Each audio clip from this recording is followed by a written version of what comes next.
Iran और US के बीच चल रही ये भयानक जंग अब अपने अंजाम तक पहुंच गई है। क्या दुनिया एक ऐसे ग्लोबल एनर्जी क्राइसिस के मुहाने से वापस लौट आई है जिसने तीसरे विश्व युद्ध की आहट दे दी थी? 6 मई 2026 को एक बड़ी खबर सामने आ रही है और उसी खबर को हम डिकोड करेंगे जिसने पूरी दुनिया के शेयर मार्केट्स और पेट्रोलियम मंत्रालयों में हलचल मचा दी है। पिछले कुछ महीनों से सबने देखा कि कैसे स्ट्रेट ऑफ होर्मुज में तनाव की वजह से क्रूड ऑयल की कीमतें आग पकड़ रही थी, सप्लाई चेन्स टूट रही थी और महंगाई आसमान छू रही थी। लेकिन आज तस्वीरें एकदम पलट गई हैं। सवाल बहुत बड़ा है, पाकिस्तान ने क्या वाकई यूएस और ईरान के बीच में एक पीस मेमो साइन करवा दिया है? क्या वाकई ये वॉर का दी एंड है जिसने ग्लोबल इकोनॉमी की कमर तोड़ दी थी, पर अब आगे की राह कुछ और होगी? अगले कुछ मिनट में हम आपको पूरी इंफॉर्मेशन देंगे, क्योंकि हम इस जियोपॉलिटिकल थ्रिलर की एक पार्ट की परत खोलने वाले हैं। दर्शकों, सबसे बड़ी खबर ये है the one page peace memo. सबसे पहले बात करते हैं उस बड़ी रिपोर्ट की जो एक्सियोस और राउटर्स के जरिए आज दोपहर सामने आई। खबर ये है कि व्हाइट हाउस को पूरा यकीन है कि वो ईरान के साथ एक समझौते के बेहद करीब है। इस समझौते को कहा जा रहा है a one page memorandum of understanding. अब आप सोचेंगे कि सिर्फ एक पेज का मेमो इतनी बड़ी जंग कैसे रोक सकता है? असल में ये वो ब्लूप्रिंट है जो पिछले 2 साल की दुश्मनी को खत्म करके एक नए न्यूक्लियर फ्रेमवर्क की बुनियाद रखेगा। रिपोर्ट्स के मुताबिक यूएस इस वक्त ईरान के रिस्पॉन्स का इंतजार कर रहा है और अगले 48 घंटे बहुत ज्यादा इंपॉर्टेंट है। सोर्सेस का कहना है कि दोनों देश इस वक्त इतने करीब हैं जितना वो पिछले 2 साल में कभी नहीं थे। दर्शकों, जियोपॉलिटिकल ट्विस्ट है, यहाँ पाकिस्तान का एक बहुत बड़ा रोल है और सबसे पहले पाकिस्तान के ही एक सोर्स ने कंफर्म किया था कि भैया अब ईरान और यूएस के बीच में समझौता होने वाला है। एक पाकिस्तानी न्यूज सोर्स ने राउटर्स को कंफर्म किया कि इस्लामाबाद इस पीस डील को ब्रोकरिंग करने में एक बड़ा किरदार निभा रहा है।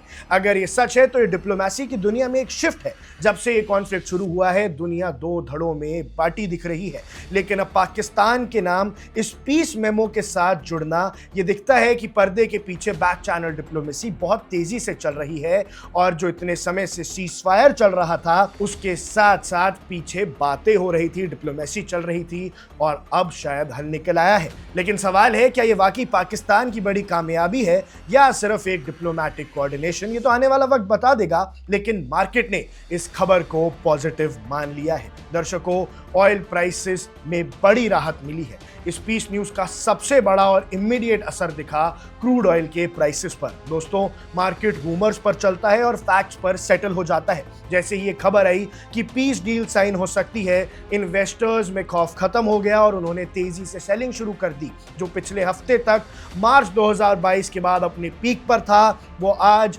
6.1% गिरकर $103 प्रति बैरल पर आ गया है। दर्शकों, इसके अलावा WTI में तो और भी बड़ी गिरावट देखी गई। लगभग 6.6% का डिप आया और $95 के नीचे चला गया। सिर्फ 2 सेशंस में ही क्रूड ऑयल ने अपने दाम के 6% हिस्से गंवा दिया और इसका मतलब साफ है कि इन्वेस्टर्स को लग रहा है अब सप्लाई लाइंस खुलने वाली हैं।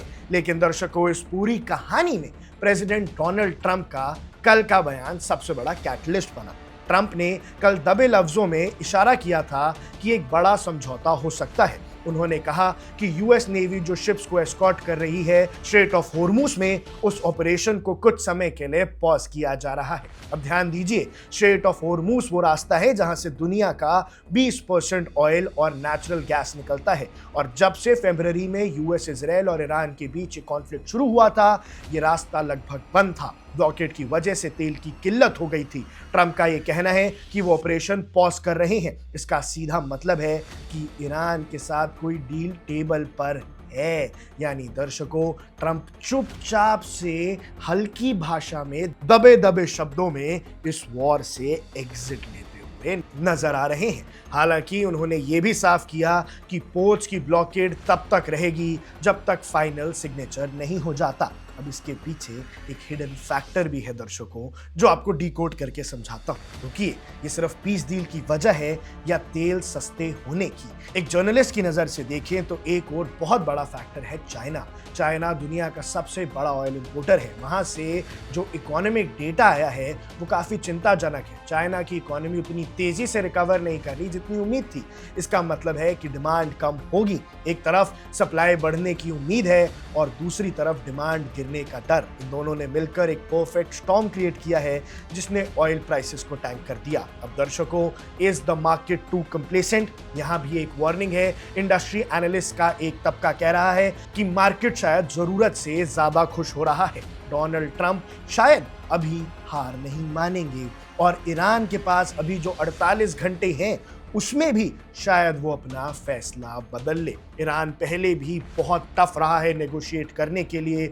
यूएस की बात नहीं मानना चाहता है ईरान, और ईरान जंग से नहीं डरता, ये उन्होंने दिखा दिया। ईरान के पास तो भी और जंग लड़ने की क्षमता है, लेकिन अब शायद यूएस के खजाने खाली होने के डर से ट्रंप को रुकना पड़ेगा।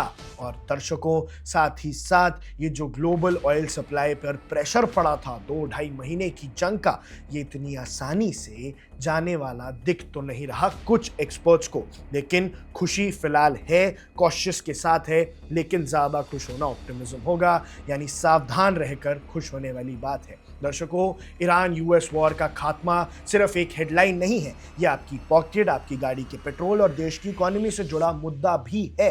और अगर ये पीस मेमो हकीकत बनता है तो आने वाले दिनों में आप पेट्रोल और डीजल के दामों में रिलीफ देख सकेंगे। और भारत में तो वैसे भी पेट्रोल और डीजल के दाम ज़्यादा नहीं बढ़ाए गए थे।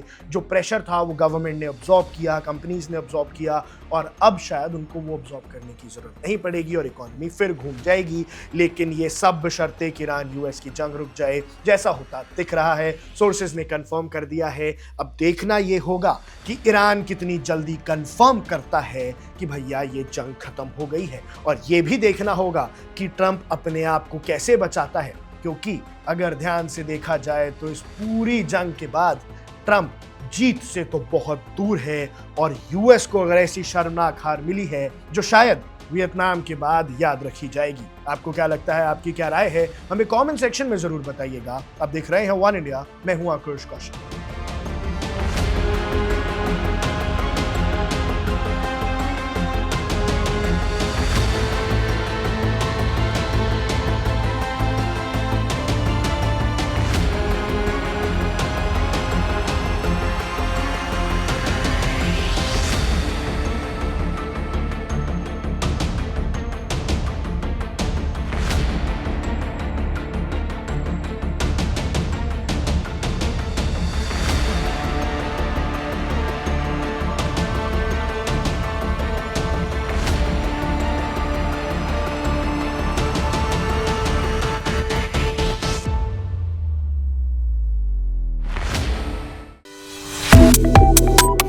Subscribe to One India and never miss an update. Download the One India app now.